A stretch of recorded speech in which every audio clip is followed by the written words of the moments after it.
Hi everyone, আশা করছি তোমরা সকলে খুব খুব ভালো আছো। প্রথমে আমি কি করব, এখানে জনসন বেবি অয়েলটা ভালো করে ফেসে লাগিয়ে নেব। ল্যাকমির প্রাইমারটা ভালো করে ফেসে লাগিয়ে নেব। এরপর আমি সুইস বিউটির ইলুমিনেটর লাগাবো, কারণ আজকে আমি একটুখানি গ্লোই মেকআপ চাইছি, তাই জন্য। এরপর আমি আইব্রো করব, সুইস বিউটির কনসিলারটা লাগিয়ে নেব। আজকে আমি কোনো রকম ফাউন্ডেশন লাগাবো না, এটাকে ভালো করে ব্লেন্ড করে নেব। ভালো করে ব্লেন্ড করার পর আমি এখানে লুজ পাউডার লাগাবো। লুজ পাউডার ভালো করে লাগিয়ে নেওয়ার পর আমি এখানে এই প্যালেট থেকে এই কালারটা নিচ্ছি, যেটা আমার বনজারও হয়ে যাবে আর ব্লাশও হয়ে যাবে।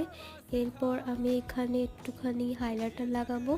হাইলাইটারটা ভালো করে লাগিয়ে নেওয়ার পর আমি একটা এই সেম প্যালেট থেকে এই কালারটা নিয়েছি, আমি আইশ্যাডো হিসেবে এটাকে ইউজ করে নেব। এরপর আমি রোয়াল ল্যাশ লাইনে সেম প্যালেট থেকে এই কালারটা নিচ্ছি, একটু ব্রাউন টাইপের কালার, এটাকে রোয়াল ল্যাশ লাইনে লাগাচ্ছি। আর হাইলাইটার